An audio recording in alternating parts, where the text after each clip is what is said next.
क्या आपको भी जोड़ों में बहुत ज़्यादा दर्द महसूस होता है? जल्दी थकावट महसूस करते हो? हड्डियां जो है जल्दी उसमें फ्रैक्चर होने शुरू हो जाते हैं? तो हो सकता है आपको भी हाइपोकैल्सीमिया हो।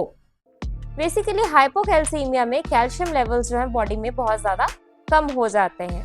कैल्शियम जो है बॉडी के अंदर बहुत ही ज़्यादा एक इम्पॉर्टेंट मिनरल है जो पाया जाता है, जो कि भरपूर मात्रा में हड्डियों में प्रेजेंट होता है। उसके साथ साथ ही शरीर उसको यूटिलाइज करता है बहुत सारे कामों के लिए।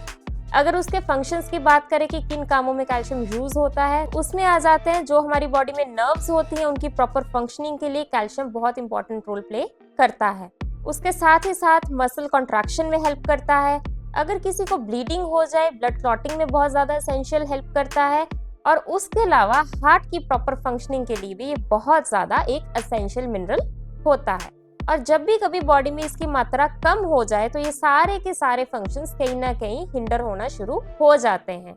और बॉडी में जब भी कैल्शियम कम पाया जाता है तो हमारी बॉडी का एक मैकेनिज्म होता है जिसके चलते जो बॉडी है वो हड्डियों से कैल्शियम को ज्यादा से ज्यादा लेना शुरू कर देती है और अपनी नॉर्मल फंक्शनिंग को परफॉर्म करती है, जिसका रिजल्ट क्या होता है, हड्डियां बहुत ज्यादा कमजोर हो जाती हैं और फ्रैक्चर होने के चांसेस बढ़ जाते हैं।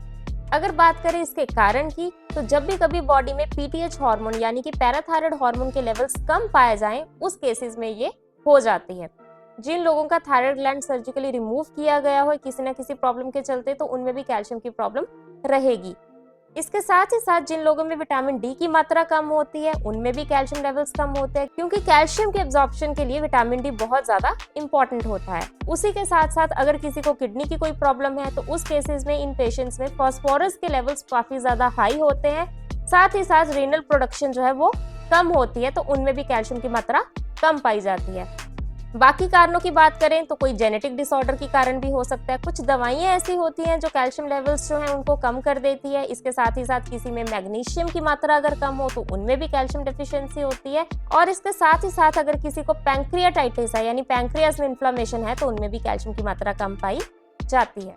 अब बात करते हैं इसके साइंस एंड सिम्टम्स की, जैसे कि जोड़ों में दर्द होना, बहुत ज्यादा जकड़न महसूस होना, खलियां पड़ जानी, फ्रीक्वेंट फ्रैक्चर्स होने, नाखून जो है इन पेशेंट्स के जल्दी टूटना शुरू हो जाते हैं। अगर इस चीज को अच्छे से ना ट्रीट किया जाए तो लोगों को न्यूरोलॉजिकल प्रॉब्लम्स होनी शुरू हो जाती हैं, जिसमें कि कंफ्यूजन, डिप्रेशन, मेमोरी प्रॉब्लम्स ये सब आनी शुरू हो जाती हैं। और अगर इन्हीं चीजों को टाइमली ना ट्रीट किया जाए तो आगे चल के ये सीवियर कंडीशन में डेवलप हो जाती हैं, जिसमें कि ये कंजेस्टिव हार्ट फेलियर भी कर सकती है और मसल पेन बहुत ज्यादा बढ़ जाते हैं।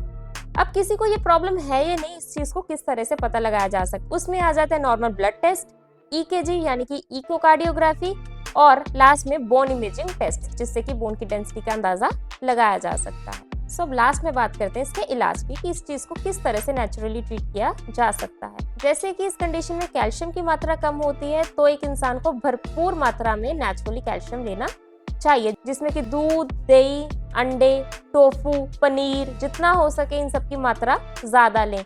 इसके साथ ही साथ सोयाबीन भी आप खा सकते हो। जिन लोगों को डेयरी प्रोडक्ट्स नहीं हजम होते या फिर लैक्टोज इंटॉलरेंट है तो वो मोरिंगा पाउडर अपनी डाइट में ऐड कर सकते हैं, क्योंकि 1 चम्मच मोरिंगा पाउडर में 3 ग्लास दूध जितना कैल्शियम पाया जाता है। इसके अलावा अगर ड्राई फ्रूट्स की बात करें तो फिग, एप्रिकॉट, इन सब चीजों को भी आप अपनी डाइट में ऐड कर सकते हो। ये तो थी बात कि किस तरह से इस चीज को आप नेचुरली ट्रीट कर सकते हो, लेकिन सर्टेन मेडिकेशंस होती हैं जो आप यूज कर सकते हो। अपने डॉक्टर की सलाह से आप विटामिन डी अगर आप में कम आ रहा है तो उसके सप्लीमेंट्स ले सकते हो, ओरल कैल्शियम के पिल्स ले सकते हो, सिंथेटिक फॉर्म में आप पीटीएच हार्मोन ले सकते हो, और इसके साथ ही साथ आईवी कैल्शियम ग्लूकोनेट भी आते हैं। लेकिन इन सब चीजों को लेने से पहले अपने डॉक्टर की सलाह जरूर लें। सो ये था हाइपोकैल्सीमिया का ट्रीटमेंट। सो आज के लिए सिर्फ इतना ही। होप सो वीडियो अच्छी लगी हो। नमस्कार, मिलते हैं नेक्स्ट वीडियो।